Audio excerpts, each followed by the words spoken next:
उपमुख्यमंत्री अजित पवार यांच्या विमानाला आज सकाळी बारामती इथल्या गोजूबाबी या ठिकाणी अपघात झाला।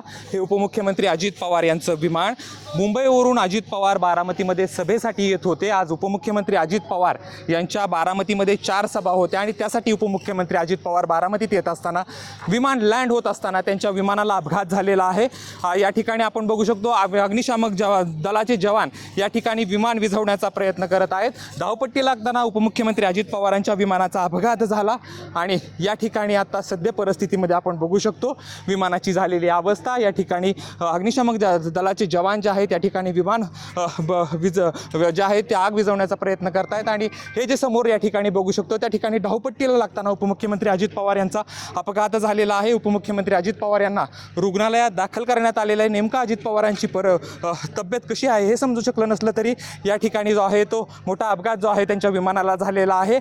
साधारणतः अर्धा ते पाऊण तासापूर्वी हा अपघात झाला आणि या ठिकाणी जे आहे ते अजित पवारांचं विमान जे आहे ते क्रॅश झालेलं आपल्याला पाहायला मिळते। कॅमेरा पर्सन श्रेयस सह जयदीप भगत, ABP माझा, बारामती।